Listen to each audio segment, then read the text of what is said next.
Vous êtes-vous déjà arrêté pour réfléchir à pourquoi Dieu permet que nous souffrions?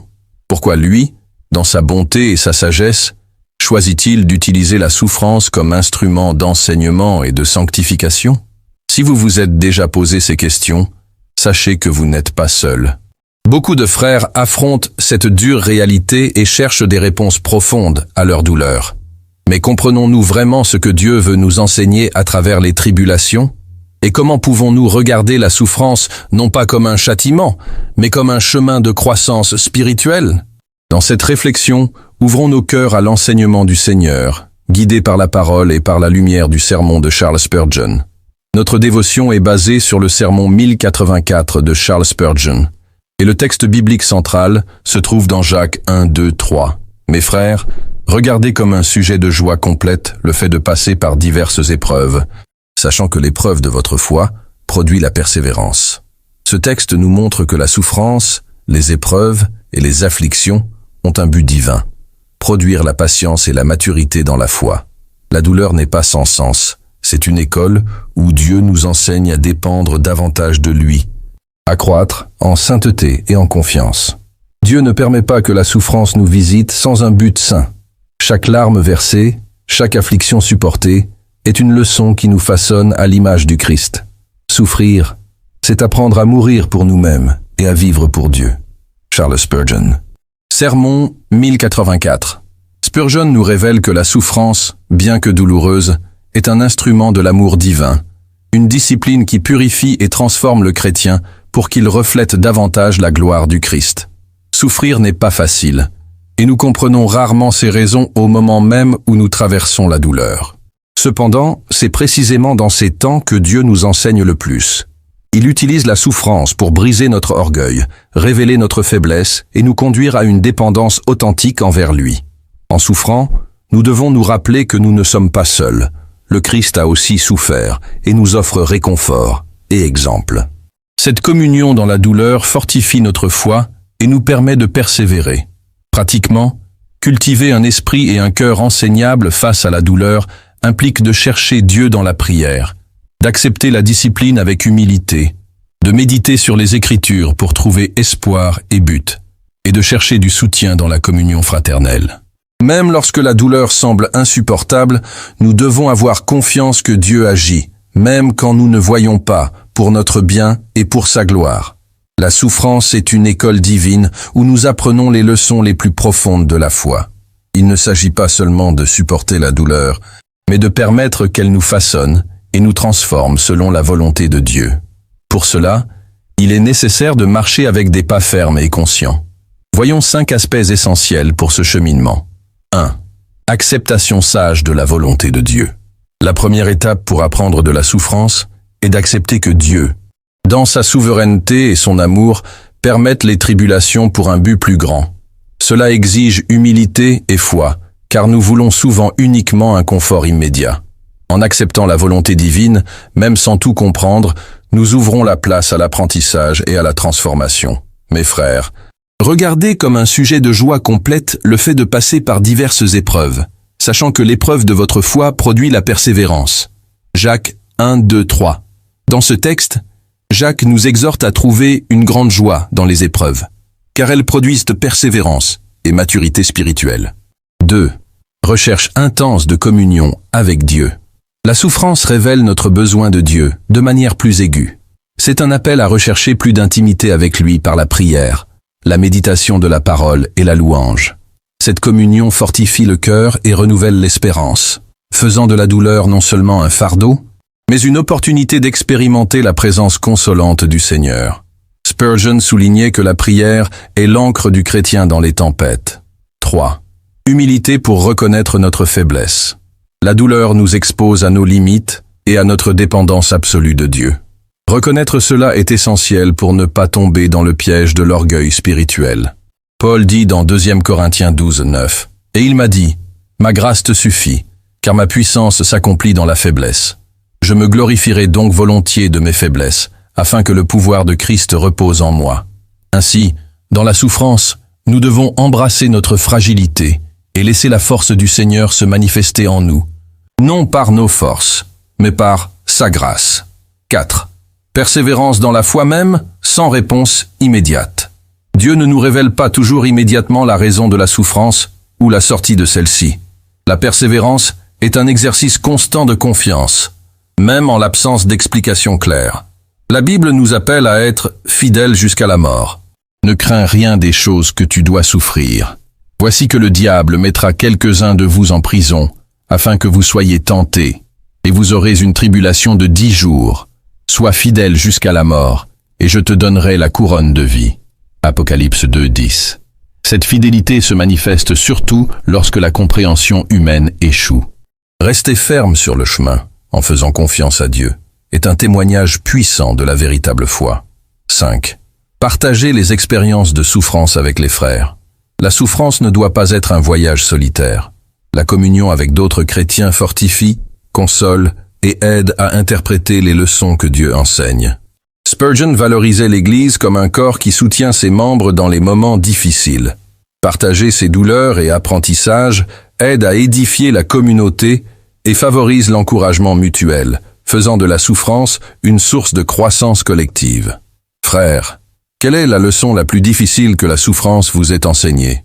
Partagez votre expérience dans les commentaires afin que nous puissions, ensemble, fortifier notre foi et mieux comprendre l'enseignement du Seigneur au milieu des tribulations. Il y a un danger à laisser la souffrance nous conduire à l'amertume, au doute ou même à la révolte contre Dieu. Lorsque cela arrive, la douleur perd son but et nous éloigne du Seigneur. Nous devons veiller à ce que notre cœur ne s'endurcisse pas et à ce que notre foi ne faiblisse pas. La discipline de la souffrance est pour notre bien, non pour notre ruine. Rejeter l'enseignement de Dieu à travers la souffrance, c'est rejeter sa sagesse et sa grâce. Et cela entraîne de graves conséquences spirituelles. Si vous avez ressenti de l'amertume, du découragement ou de la rébellion face aux épreuves, c'est le moment de vous repentir. Tournez votre cœur vers Dieu. Reconnaissez sa souveraineté et son amour même dans la douleur. Demandez pardon pour avoir résisté à sa main qui corrige et enseigne. Soumettez-vous à sa volonté. Acceptez l'enseignement divin et permettez que la souffrance soit un instrument de sanctification dans votre vie. Dieu non seulement enseigne dans la souffrance, mais promet aussi de restaurer. Dans Psaume 35, il dit « Le chagrin peut durer toute la nuit, mais la joie arrive le matin. » Et dans 2 Corinthiens 12, 9, Paul nous rappelle « Ma grâce te suffit, car ma puissance s'accomplit dans la faiblesse. » Ces promesses nous assurent qu'après le temps de l'épreuve viendra la consolation et le renforcement. Prions maintenant notre Père, Seigneur Dieu, Père d'amour, de miséricorde et de grâce. J'ai appris que même dans les tribulations et les afflictions de cette vie, le Seigneur contrôle tout. Rien ne peut m'atteindre si le Seigneur ne le permet pas. Je te demande de m'enseigner dans ces difficultés à faire confiance, à me remettre et à me reposer en toi. Que je garde les yeux fermement fixés sur Jésus-Christ, l'auteur et le consommateur de ma foi. Que mes pieds restent fermes dans ta parole. Même lorsque je ne comprends pas la souffrance, fais-moi percevoir que ton Saint-Esprit est en moi, me consolant, m'encourageant, me montrant le chemin et la solution. Je veux être conformé et modelé à Christ, et je sais que pour cela ces épreuves vont me perfectionner. Pardonne-moi pour les fois où j'ai rejeté ton enseignement et me suis rebellé contre les épreuves. Apprends-moi à recevoir chaque tribulation avec humilité et foi, sachant qu'il y a un but saint et éternel en elle, et que ta volonté s'accomplit dans ma vie. Fortifie-moi, console-moi et renouvelle mon espérance. Au nom de Jésus-Christ, mon Seigneur et Rédempteur bien-aimé, je prie. Amen. Partagez cette vidéo. Abonnez-vous à notre chaîne. Parcourez notre playlist. Nous avons des dizaines de vidéos avec des études de Charles Spurgeon. Laissez également votre commentaire et votre like.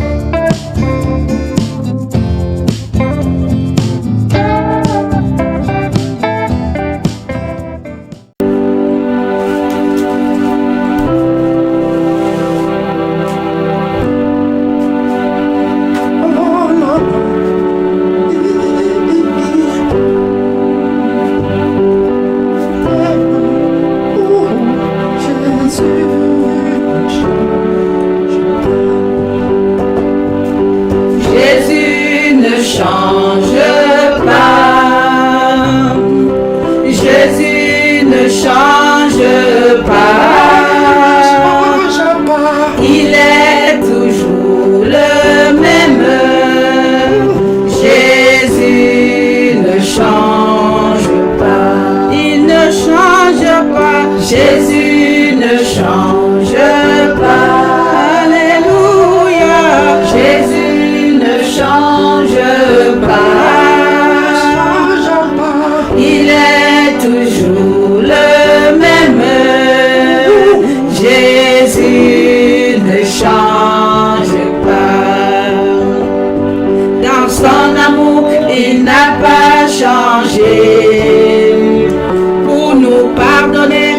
il n'a pas changé. Il est le même hier, aujourd'hui et éternellement. Jésus ne change pas. Il ne change pas. Jésus ne change pas. Ne change pas. Jésus ne change pas. Il ne change jamais.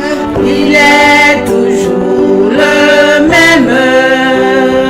Jésus ne change pas. Il ne change pas. Jésus ne change pas. Jésus ne change pas. Il est toujours le même. Jésus ne change pas. Pour nous sauver, il n'a pas changé. Pour nous consoler, il n'a pas changé. Il est le même hier, aujourd'hui et éternellement. Jésus ne change pas. Il ne change pas. Jésus ne change pas. Alléluia. Jésus ne change pas. Change pas. Il est toujours le même. Jésus ne change pas. Il ne change pas. Jésus ne change pas. Alléluia. Jésus ne change pas. Il est toujours le même. Jésus ne change pas. Dans sa parole, il n'a pas changé. Dans ses promesses, il n'a pas changé. Il est le même hier, aujourd'hui et éternellement. Jésus ne change pas. Il ne change pas. Jésus ne change pas. Jésus ne change pas. Il est toujours le même. Jésus ne change pas. Ne change pas. Jésus ne change pas. Alléluia. Jésus ne change pas. Ne change pas. Il est toujours le même. Jésus ne change pas. Jésus ne change pas. Ne change pas. Jésus ne change pas. Alléluia. Il est toujours le même. Jésus ne change pas. Il ne change pas. Jésus ne change pas. Ne change pas. Jésus ne change pas. Il ne change pas. Il est toujours le même. Jésus ne change pas. Dans son amour, il n'a pas changé. Pour nous pardonner, il n'a pas changé. Il est le même hier, aujourd'hui et éternellement. Jésus ne change pas. Ne change pas. Jésus ne change pas. Alléluia.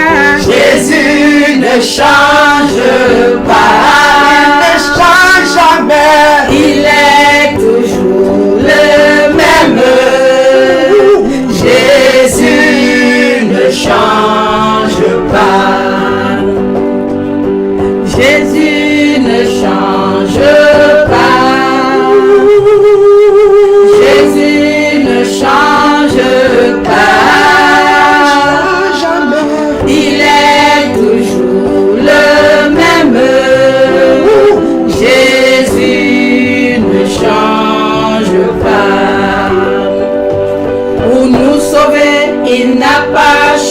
changé. Pour nous consoler, il n'a pas changé.